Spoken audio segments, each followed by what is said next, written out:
A N का use पढ़ नहीं रहे, ठीक है। अब देखिए अगर तुम्हारे सिंगुलर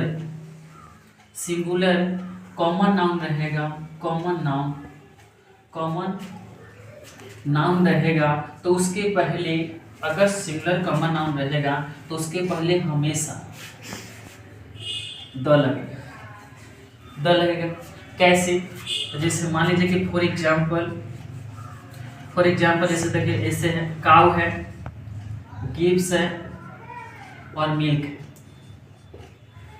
अब इसमें दे रहेगा ए एन और द। तो देखिए ये कह रहा है कि गाय ना दूध देती है, तो गाय दूध देती है ना, ये निश्चित है ना कि बैल देती है।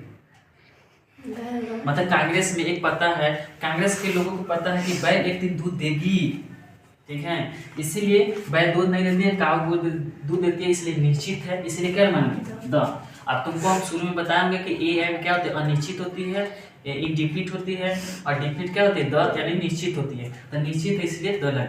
अब देखिए देखिए HORAC Harsh, is STRONG strong, AN the.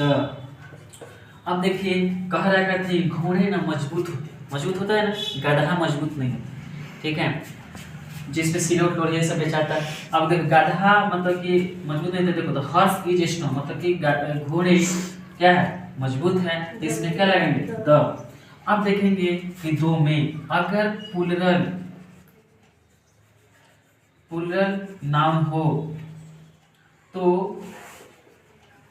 उसके पहले द का प्रयोग होता है,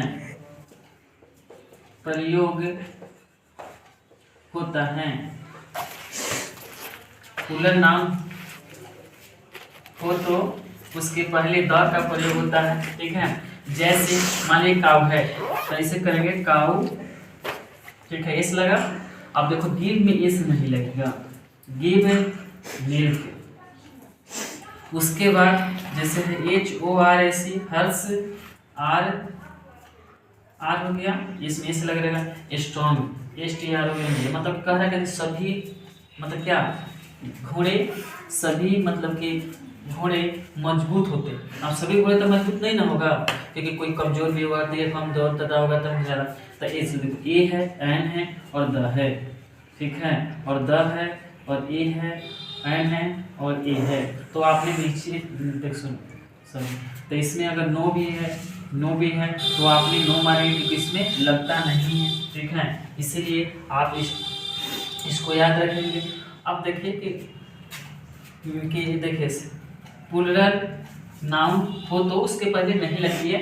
अगर मान लीजिए कि 3 में अगर हम बोले कि प्रोपर नाउन के पहले आर्टिकल का प्रयोग द का प्रयोग नहीं होता, जैसे देखो हम लिखेंगे कितना में 3 प्रोपर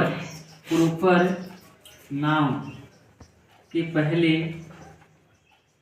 द का प्रयोग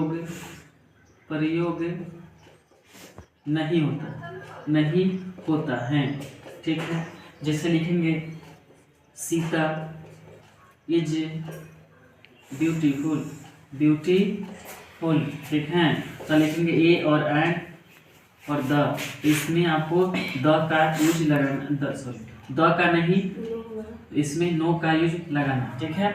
लेकिन अगर मान लीजिए कि इसी प्रोपर नाउन को हम खास बना दें तो उसमें द का प्रयोग है। जैसे मान लीजिए जो लड़की वहाँ खड़ी है ना, वो मेरी बहन, निश्चित करें ना, जो मतलब कि वहाँ लड़का जो रोड पर खड़ा है ना, जो रोड पर खड़ा है वो मेरे पिताजी, तब आपको द लगेगा। जैसे उसका स्ट्रक्चर होती है कि यह एक कलम है जो लाल है, तो बता रहा है कि यही कलम है जो लाल है, इसीलिए उसमें हम द का प्रयोग करेंगे। जैसे मान लीजिए कि आपने अब 4 में देखिए, 4 नहीं हटेगा, इसके बाद हम लोग देखेंगे, तब तक लिए इतना ही।